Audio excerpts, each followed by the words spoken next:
Hello students, कैसे हैं बच्चे। देखिए, क्विक रिवीजन सीरीज़ में बच्चे मैं कंपनी अकाउंट्स का एक और छोटा सा और इम्पॉर्टेंट टॉपिक आपके लिए लाया हूं जो स्टूडेंट्स अक्सर मिस कर जाते हैं। कंपनी का प्रैक्टिकल तो कर लेते हैं बट थ्योरी कंपनी अकाउंट्स में मिस कर देते हैं। तो बच्चे देखिए, आज का हमारा टॉपिक है, कुछ मिलते जुलते क्वेश्चन हैं आपके लिए जो कि इम्पॉर्टेंट होते हैं। हम बात करते हैं जी स्वेट इक्विटी शेयर्स की। सबसे पहले बच्चे हम सभी को पता है, क्या कंपनी शेयर्स डिस्काउंट पे इशू कर सकती है? नो। अगर कर सकती है तो यस अंडर स्वेट इक्विटी। ठीक है जी, हम सभी को पता है कंपनी शेयर्स डिस्काउंट पे इशू नहीं कर सकती बट अंडर स्वेट इक्विटी कर सकती है। तो इसके अंदर आपको सेक्शन भी पता होना चाहिए बच्चे। कौन सा सेक्शन होता है ये? Section 54 of companies act 2013। अब इस स्वेट इक्विटी होता क्या है? स्वेट इक्विटी का मतलब है बच्चे, जब कंपनी शेयर्स इशू करती है अपने एम्प्लॉयज़ और डायरेक्टर्स को for providing technical know how, making available intellectual property rights, उनको जो कुछ इंटेलेक्चुअल राइट्स होते हैं उनके लिए। और इसमें अगली इंपॉर्टेंट चीज़ हमें जो पता होनी बहुत ज़रूरी है बच्चे, लॉक इन पीरियड। ये हमसे एमसीक्यू में पूछा जा सकता है। स्वेट इक्विटी का मतलब जब कंपनी अपने एम्प्लॉयज़ और डायरेक्टर्स को शेयर्स ऑफर कर रही है डिस्काउंटेड प्राइस के ऊपर। ठीक है जी, किस लिए? टेक्निकल नो हाउ प्रोवाइड कराने के लिए, इंटेलेक्चुअल प्रॉपर्टी राइट्स के लिए। और यहाँ लॉक इन पीरियड होता है बच्चे 3 years from the date of allotment. ये आपको सबसे मेन इंपॉर्टेंट बात यहाँ पे ये याद रखनी है, lock in period. Lock in period से क्या मतलब है? जब कंपनी अपने एम्प्लॉयज़ को या डायरेक्टर्स को शेयर्स देगी, जिस डेट को शेयर्स अलॉट कर रही है उस डेट से लेके बच्चे 3 years तक कंपनी उनको लॉक इन कर देती है शेयर्स को। दैट मीन्स ये लोग अपने शेयर्स को सेल नहीं कर सकते। ठीक है बच्चे। फिर इंपॉर्टेंट हमारे पास एक और क्वेश्चन आता है जी, यहाँ पे जो स्टूडेंट्स अक्सर इस चैप्टर में मिस करते हैं, ई सॉप। शॉर्ट में बोल देते हैं जी इसको E SOP, employ stock option plan.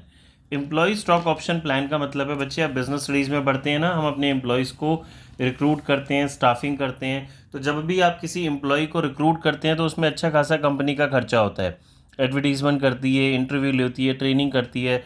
But फिर क्या होता है, हमारे इस एम्प्लॉय को हमने इतनी उसके ऊपर मेहनत की, टाइम स्पेंड किया, कहीं अच्छी और दोबारा कुछ और ऑप्शन मिलती है तो हमारी कंपनी क्विट करके कहीं और ऑप्शन किसी और कंपनी को ज्वाइन कर लेता है।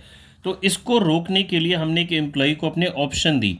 सबसे पहले तो आपको ये बात पता होनी चाहिए, ये बच्चे ऑप्शन है, इसके ऊपर भी हमारे से एग्ज़ाम में एमसीक्यू पूछा जा सकता है। कंपलसरी नहीं है।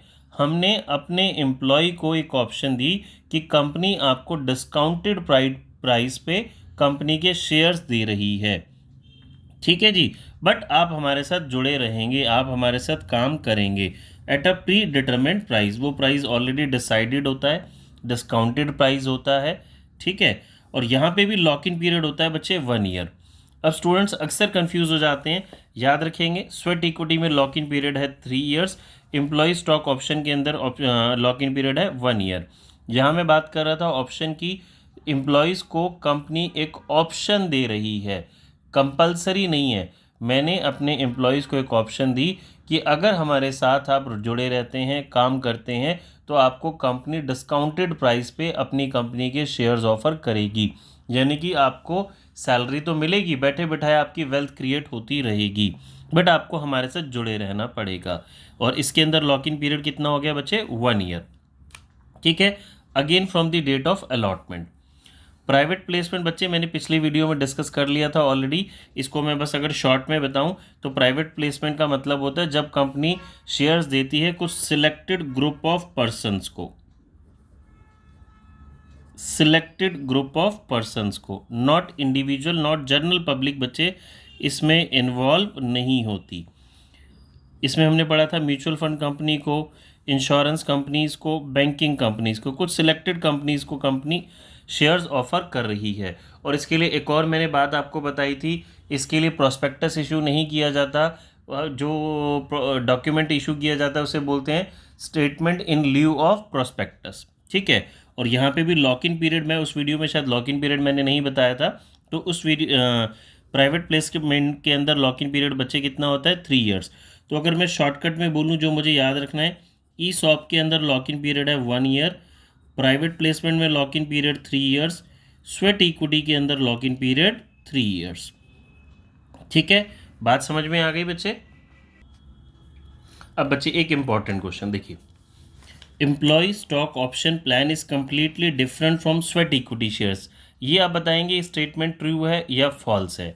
Employee stock option plan is completely different from sweat equity shares. बच्चे ये स्टेटमेंट फॉल्स है। ये मैंने जान के क्वेश्चन पिक किया है, ये हमारे एमसीक्यू में पूछा जा सकता है और स्टूडेंट्स गलत कर देते हैं। हमने देखा जी स्वेट इक्विटी का क्या मतलब है, कंपनी शेयर्स ऑफर कर रही है अपने एम्प्लॉयज़ को डिस्काउंटेड प्राइस पे, प्री डिटरमिन्ड प्राइस पे।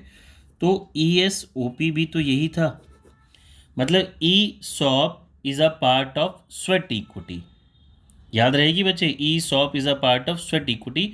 तो ESOP कंप्लीटली स्वेट इक्विटी से डिफरेंट नहीं है। ये बहुत इंपॉर्टेंट MCQ हमारा, ठीक है।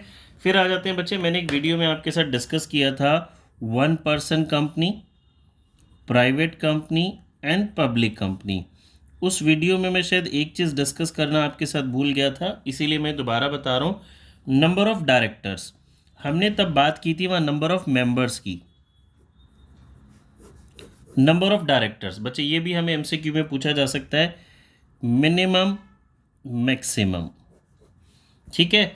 बहुत ध्यान से समझेंगे, बहुत इजी तरीके से समझा रहा हूँ, भूलेंगे नहीं। देखिए 1 पर्सन कंपनी में minimum director 1, maximum 15।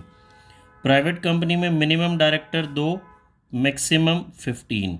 Public company में मिनिमम डायरेक्टर 3, मैक्सिमम 15। तो बच्चे देखिए बहुत सिंपली आप याद कर लेंगे, हमने तब भी ऐसे ही पढ़ा था, पहले 1 पर्सन कंपनी, फिर private company, then public company. तो बच्चे देखिए इसको याद करने का कितना इजी तरीका हो गया। नंबर ऑफ डायरेक्टर 1 है, 2 है, 3 है और मैक्सिमम कितने हैं, 15 ही रहेंगे, ठीक है। अब मैं आपको साथ साथ मेंबर्स भी एक बार अगर रिवाइज कराऊं, मेंबर्स कितने होते हैं जी, मिनिमम मैक्सिमम। 1 पर्सन कंपनी में मिनिमम 1, मैक्सिमम 1। प्राइवेट कंपनी में मिनिमम 2, मैक्सिमम 200। पब्लिक कंपनी में minimum 7 and maximum yes unlimited, ये भूलना नहीं है, याद रहेगा बच्चे। ये डायरेक्टर्स और मेंबर्स में कंफ्यूज नहीं होना, ठीक है। कैसी लगी बच्चे आपको हमारी क्विक रिवीजन सीरीज़? अपने फ्रेंड्स के साथ बच्चे प्लीज़ शेयर ज़रूर करें।